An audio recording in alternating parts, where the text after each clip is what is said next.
Hey guys, welcome back to UpClick. In this video, I'll be showing you how to delete trip history on Uber. But first, check our special offer in the description. So let's get started. So if you want to delete your trip history here inside Uber, well, there are a few things that you may want to know and you need to understand.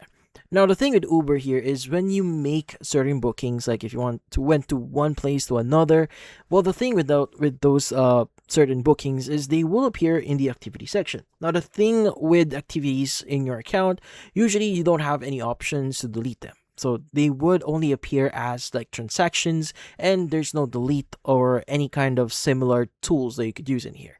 Now, the only way for you to delete those certain transactions or activity inside your account is by deleting your current account and basically recreating or re-registering inside Uber. Now, you need to understand this is the only way for you to do this, so there's no other way. So to do that, you want to go to your account at the bottom right here, and you want to go and just choose the option here that says settings at the very top. Now, inside settings, you want to go and choose privacy. Now, inside privacy, you want to go and just scroll down a bit here until you see the section that says account deletion. Go and just click or select it. Now, from here, it's going to say verify your identity. So for security reasons, you'll be prompted to sign in and verify your identity to request a account deletion. Now, you can go and click on confirm here. Just re-log in into your account to confirm it. Now, typically, this will take around 30 days. So your account will first be deactivated, and you need to avoid using Uber for 30 days so that your account will be fully deleted.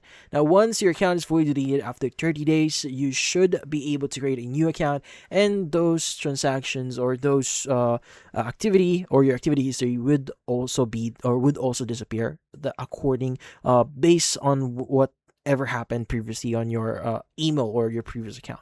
But yeah, so that's about it. So if you found this video, hit the like and subscribe button and watch our next video.